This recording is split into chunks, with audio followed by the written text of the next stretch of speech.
We've always loved traveling. Spending the last year adventuring across the United States has been the thrill of our lives. We've explored 17 states and countless cities, natural wonders, and cultural centers. So when we left our van and our country to travel throughout the UK and Ireland, we thought ourselves fairly well traveled. We landed in Dublin, and while the surroundings seemed familiar, we were struck by the subtle differences in culture. No tipping and mostly contactless payments. Toilets, not bathrooms. Restaurants being roughly the same temperature as the summer air outside. Beautiful and sometimes challenging accents. Convenient and affordable rail travel. Vegan options everywhere. No pickup trucks, narrow streets and motorways. Tanker trucks filled with Guinness. And nearly every building being 100 years old. Finding yourself in a 300-year-old pub isn't outside the norm. These small changes were enough to constantly remind us that we were somewhere new. It's a little like being in a dream, where something is almost completely familiar and yet still oddly foreign. These are the little things you experience in travel that you can't read about or explore in pictures. When we traveled to Galway and took a tour of the Aran Islands and the Cliffs of Moher, however, something changed. Rural and beautiful, with hand-built stone walls stretching out over horizons and mountains. Small thatched cottages with chimneys puffing away into rainy gray skies. Dramatic landscapes with blooming flowers and violent shades of green.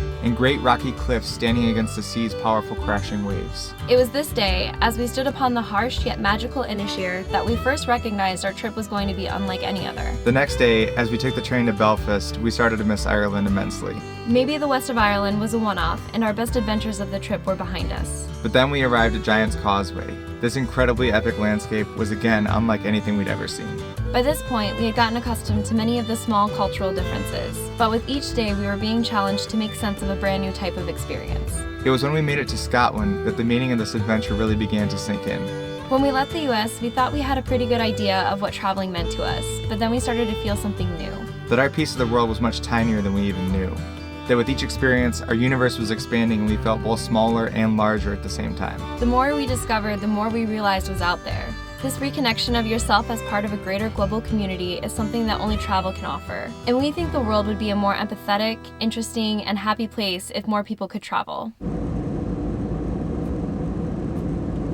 It's not difficult to see the merits of exploring your world, but the question we get all the time is, how do you travel as much as you do? Simply put, we reshaped our lives to align with our aspirations. The first step is to find a flexible source of income. In Michigan, music is a mostly seasonal job. In late spring and summer, gigs are plentiful. In late fall and winter, they are less so. So we play as much as we can in the summer, and in the off-season, we travel. And since this work is all contracted, we have the flexibility to make our own schedules and block off parts of the calendar. Being musicians is quite conducive to van life, but in many ways, working remote or doing online freelance work may be an even better fit. Perhaps you could approach your current employer about a remote position, or maybe it's time to look for work in a new field. The second step is harder, but much more important.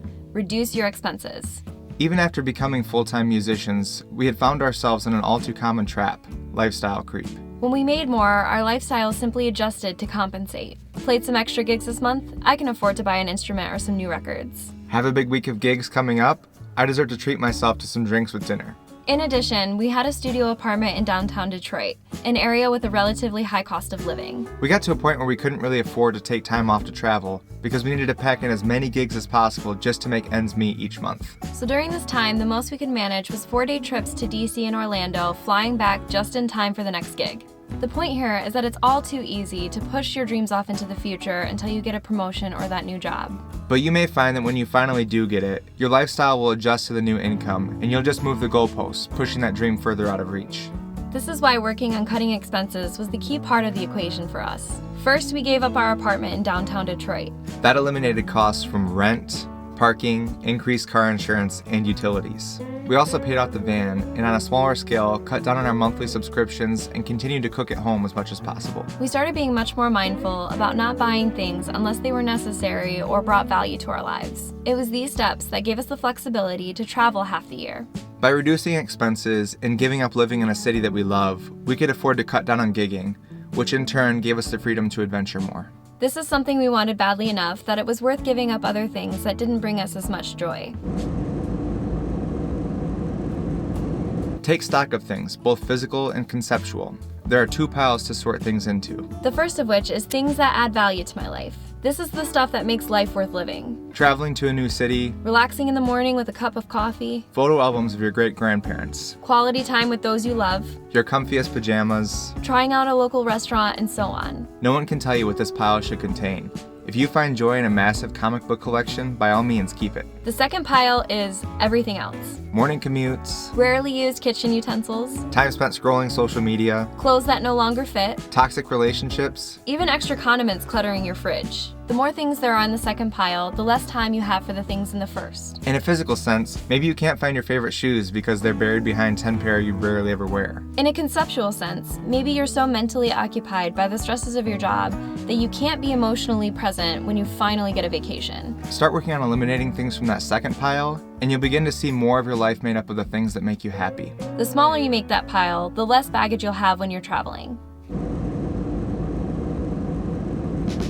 Travel is an incredible experience. It gives you a more global perspective, Builds your self-confidence, grows your understanding and empathy towards others, and helps you form new connections with both your local community and the world. Through our vlogs, we've tried to highlight some of these experiences. Our goal has been to capture the character and spirit of a city or the grandeur and immensity of a landscape and send just a small slice back to you. But if there's one thing we've learned over this past year, it's that as beautiful as a video clip may be, it will never compare to the experience of actually being there. So we'd like to start a new project with you. We're calling it Go Explore. Each month, we'll send out a themed challenge to go somewhere or do something new. The scope of the adventure is up to you. It could be as simple as trying out a new restaurant in your hometown, going for a hike in a state park, or maybe even traveling to a new state or country. To participate, all you have to do is send us a picture or two of your adventure and a brief description of your experience there and how it impacted you. Over the course of the month, we'll highlight and share your stories, and we'll be participating too. We know that trying new things can be difficult. It can seem like there are just too many barriers to overcome. But in the end, we feel that the memories and growth that come with exploration are the greatest gift you can give yourself and your family. So our primary goal with this project is to elevate Pinter Whitnick from a duo to a small community of adventurers. To encourage everyone to get out there and expand their world with us. After all, what good are shenanigans without friends? We will be posting our first theme for Go Explore next week, so keep an eye out. Thank you so much for watching this video. We hope we've encouraged you to get out there and to explore. If you haven't already subscribed, please do. We have a bunch of exciting videos that we're working on that we feel are like the beginning of a new chapter for Pinter Whitnick, so we hope that you'll come along with us on that journey. We'll see you next time.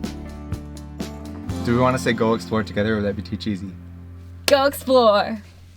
Go Explore. Go explore. I like it. I think Okay. we should do it together. So we'd like to start a new project with you. We're calling it Go Explore. I think that's too cheesy.